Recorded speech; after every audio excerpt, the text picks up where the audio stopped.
ओम शांति। आज 17 नवंबर की मुरली है। प्रातः मुरली ओम शांति। बाप दादा मधुबन से मीठे प्यारे प्राणेश्वर प्रिय पिता कहते हैं, मीठे बच्चे, तुम्हें साइलेंस में रहकर एक बाप को ही याद करना है। इसमें घंटे आदि बजाने की दरकार नहीं है। प्रश्न है, किस बात में बाप समान बनो तो सब काम सिद्ध हो जाएंगे। उत्तर है, जैसे बाप प्यार का सागर है वैसे बहुत बहुत प्यारे बनो। क्रोध से काम बिगड़ता है, बनता नहीं है। इसलिए आंख दिखाना, जोर से बोलना, गर्म होना इसकी दरकार नहीं है। शांत रहना है। बहुत बहुत अच्छा है शांत रहना। प्यार से बहुत काम सिद्ध हो सकते हैं। गीत है, तुम ही हो माता पिता तुम ही हो। ओम शांति ओम शांति। यह महिमा है एक की, परंतु भक्ति मार्ग में सिर्फ एक की महिमा गाने से भक्ति का शो नहीं होता। इसलिए भक्ति में बहुतों की महिमा गाते हैं। फिर बाबा कहते हैं वहाँ आवाज़ भी बहुत होता है, घंटा, घड़ियाल, गीत, भजन, रोना पीटना कितना भक्ति मार्ग में चलता है। किस्म किस्म के आवाज़, मंत्र, जंत्र, स्तुति आदि होती रहती है।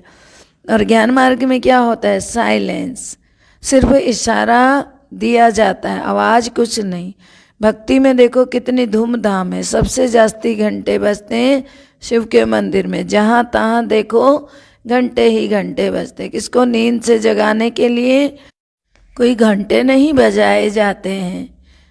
शिव बाबा ने आकर मनुष्य को कुंभकर्ण की अज्ञान नींद से जगाया है, परंतु घंटे तो नहीं बजाया। बिल्कुल शांति से 2 अक्षरों में ही समझाते हैं। बुद्धिमान जो होते हैं ना, वह 2 अक्षर में ही समझ जाते हैं। बाप कहते हैं, बच्चे मुझे याद करो, तुमने ही मुझे बुलाया है। हे पतित पावन आओ, अब मैं आया हुआ हूँ। तुमने मुझे ऐसे बुलाया ना, हे पतित पावन आओ, तो मैं अभी आया हुआ हूँ, तुमको राह बताता हूँ। क्या अब तक तुमको पतित बनकर इस दुनिया में ही रहना है? बताओ, तुम तो पावन दुनिया में रहना चाहते हो ना। तो पावन दुनिया स्वर्ग को कहा जाता है। तो कहते हैं ना कि पतित पावन आओ, तो समझना चाहिए कि पतित पावन क्या आकर करेगा। तो जरूर नरक से स्वर्ग में ले जाएगा ना। बिना समझे ऐसे ही बुलाते रहते हैं, तालियां बजाते रहते, परंतु ये नहीं जानते कि बाबा आएगा तो क्या आकर करेगा। वास्तव में बाबा कहते हैं यह भी यूनिवर्सिटी है मनुष्य से देवता बनने की। तब गाते हैं ना, मनुष्य से देवता किए करत न लागी बार। बाबा ने मनुष्य को देवता बनाने के लिए कितने तीर छोड़े हैं, लेकिन कोई तो बन जाते, कोई तो बिल्कुल बनते ही नहीं। इसमें शास्त्र आदि कुछ भी नहीं पढ़ना है। वो तो सब भक्ति मार्ग में बहुत शास्त्र आदि पढ़ते हैं, ढेर लेक्चर आदि होते हैं। मास मंडप बनाकर आवाज़ करते रहते हैं। यहाँ देखो कितना शांति में बाप बैठ समझाते हैं। देखो बाबा तुमको आकर पावन बनाए, पावन दुनिया का मालिक बनाते हैं। पढ़ाई भी देखो कितनी सहज है। तुम पहले पहले पावन थे, गोल्डन एज में थे, फिर 84 जन्म लेते लेते आयरन एज में तुम प्रधान बन गए हो। अब तुमको सतो प्रधान बनना है, इसलिए मुझे याद करो। सो भी अजपा। जैसे कन्या की जब शादी होती है क्या जाप करती है? याद में रहती है ना। तो तुम भी सब मेरी पत्नियां हो, तुम सब याद में रहो। शिव बाबा पतियों का भी पति है और पत्नियों का भी पति है। तो चाहे स्त्री हो चाहे पुरुष, सब शिव बाबा की पार्वतियाँ हैं। तुम्हारी सगाई हुई है किससे? परमात्मा के साथ। सगाई जब हो गई तो बस याद बुद्धि में बैठ गई, खातिरी हो गई ना कि हमने सगाई कर ली। फिर 1-2 को याद करते रहते हैं। तुम को भी बाप कहते हैं बिल्कुल उसी रीति मुझे याद करो। जिस रीति किसी की सगाई होती है तो उन दोनों आपस में एक दूसरे को याद करने लगते हैं। तो कन्या अपने पति को याद करती है, तो मैं तुम सभी आत्माओं का पति हूँ, तुम सब आत्माएं मेरी पार्वतियाँ हो, मुझे तुम याद करो। निश्चय बुद्धि हो गई ना, सगाई हो गई, बन गए बाबा के। तो फिर हम एक बाप के बच्चे आपस में भाई भाई हैं, भाइयों को वर्षा मिलता है एक बाप से, इसलिए बाप को पुकारते हैं। भल मनुष्य तन में आकर भाई बहन बन जाते हैं, परंतु पुकारती आत्मा है ना, भाई भाई पुकारते हैं, हे पतित पावन बाबा आओ। बाबा कहते हैं मुझे याद करो तो तमो प्रधान से सतो प्रधान बन जाएंगे। पावन को सतो प्रधान, पतित को तमो प्रधान कहा जाता है। यह बातें बाबा संगम पर ही आकर समझाते हैं। यह गीता पाठशाला, इस गीता पाठशाला में बाप आकर राजयोग सिखलाते हैं, नर से नारायण बनाते हैं।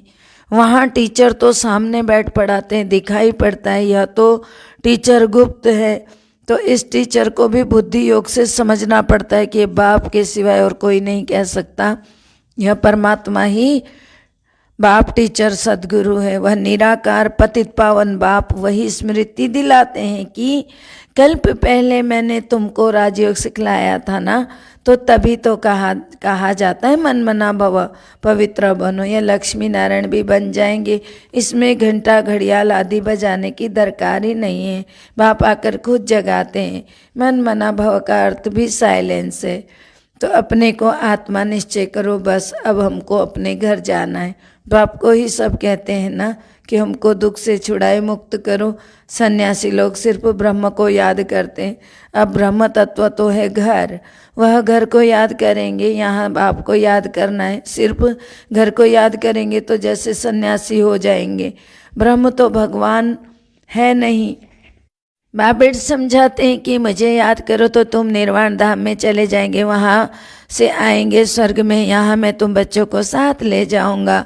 तुमको मालूम है ना टिड्डियों का झुंड कितना बड़ा होता है, सबकी यूनिटी होती है, एक दूसरे मिलकर चलते हैं। तो पहले आगे वाला बैठा तो सब बैठ जाते हैं। तो मधुमक्खियाँ भी ऐसी होती हैं। रानी ने घर छोड़ा तो सब भागेंगे उसके पिछाड़ी। रानी मक्खी घर छोड़ती है ना तो सारे मक्खियाँ मधुमक्खियाँ उनके पीछे पीछे पीछे पीछे भागती हैं। तो वह जैसे उन्हों का साजन हुआ, उनमें फिर सजनी ही राज्य करती है हम जिन्स पर। तो शास्त्रों में भी आत्माएं सब मच्छरों सदृश्य भागती हैं। बाबा कहते हैं कि शास्त्रों में भी लिखा होता है ना कि मच्छरों सदृश्य आत्माएं चली जाती हैं, अनगिनत आत्माएं। तो वह मक्खियाँ हर सीजन में अपनी रानी के पीछे भागती हैं। तो तुमको एक ही बार भागना है अपने शिव बाबा राजा के पीछे। अब सब आत्माओं को अपने मूल वतन में जाना है।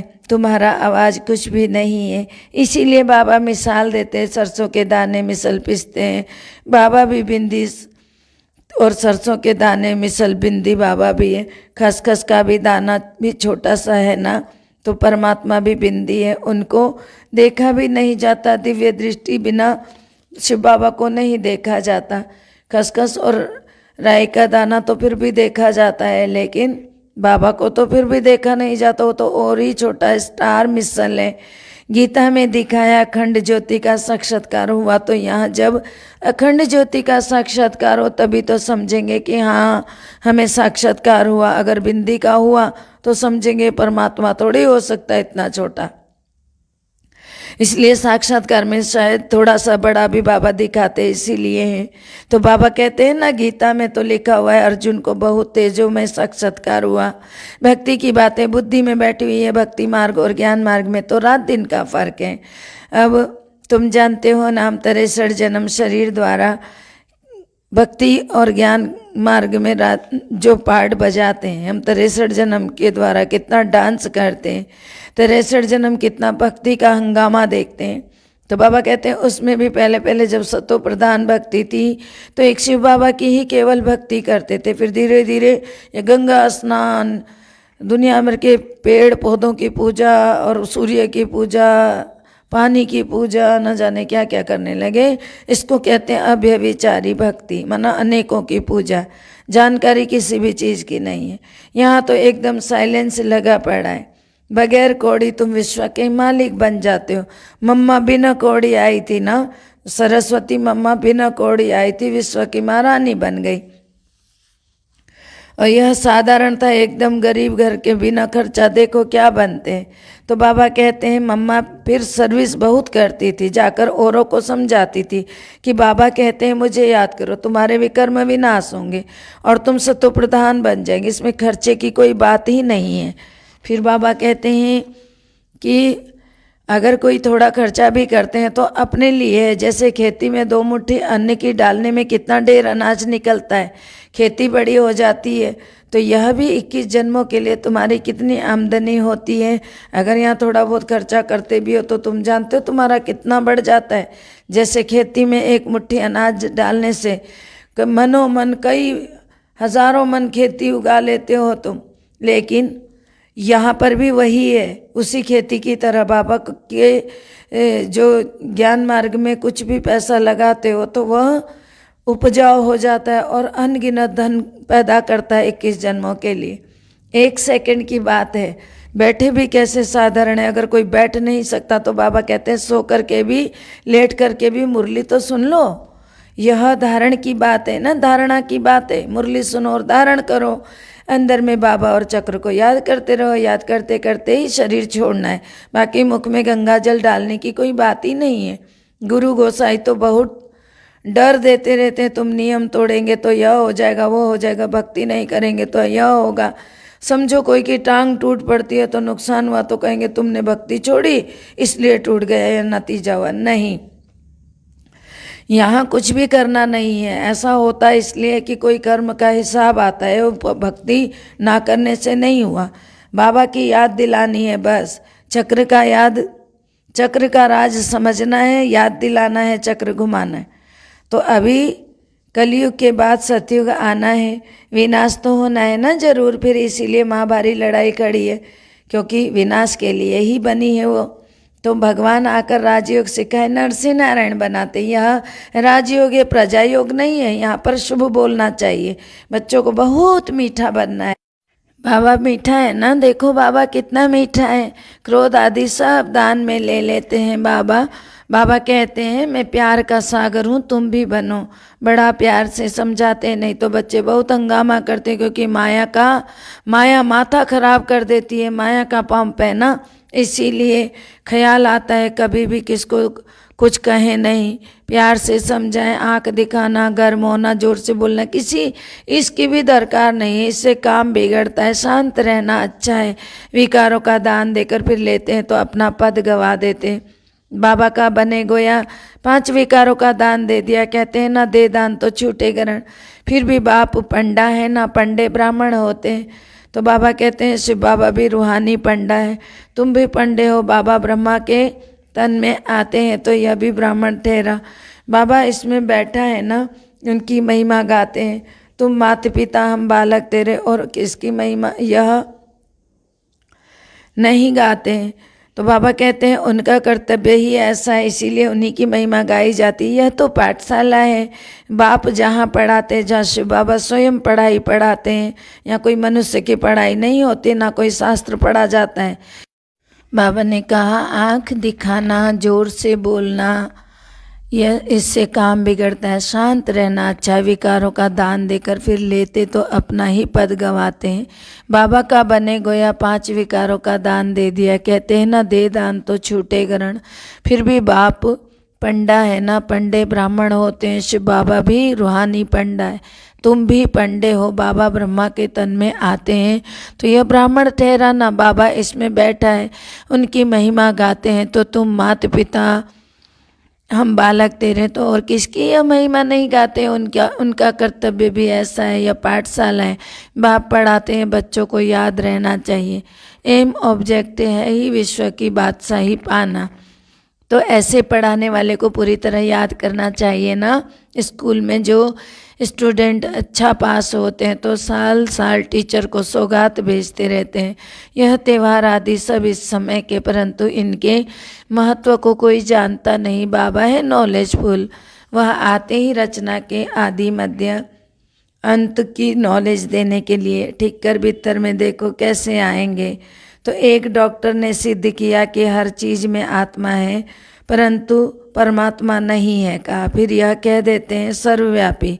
उन्होंने कहा सब में आत्मा, तो सन्यासियों ने कहा सब में परमात्मा। कितना रात दिन का फर्क है। तो वह तो बेहद का बाप है, सबसे बुद्धि योग तुड़ाए अपने साथ जोड़ते हैं। वह कहते हैं आत्मा बुदबुदा सागर से निकला है। सन्यासी कहते हैं सागर में लीन हो जाता है। ब्रह्मज्ञानी समझते हैं छोटी ज्योति बड़ी ज्योति में लीन हो जाएगी, फिर नई उत्पत्ति होती है। अलग अलग तरह के विचारधारा हैं सबकी। बाबा समझाते हैं भक्ति की भी ड्रामा में नूंद है। मैं भी ड्रामा की नूंद अनुसार तुम बच्चों को आकर समझाता हूँ। 84 जन्मों का जो चक्र लगाते हैं यह भी ड्रामा में नूंद है। जो कुछ होता है सब नूंद है। कोई गायन भी करते हैं, कोई विघ्न भी डालते हैं। तुम बच्चों को शिव बाबा से वर्षा लेना है, वह आते ही हैं सब आत्माओं को ले जाने के लिए। शरीर का तो नाम भी नहीं लेते हैं। शरीर सहित थोड़े किसी को भगाने आया हूँ। मुझे तो कहते हैं ना हे लिबरेटर आओ, तुम हमको दुख से लिबरेट कर और जगह ले चलो। तो बाबा कहते हैं जहाँ सुख चैन शांति पाए, ऐसे तुम ही तो कहते हो मुझे ले चलो। तो सबका शरीर यहाँ ही छुड़ाया, आत्माओं को ले जाऊंगा।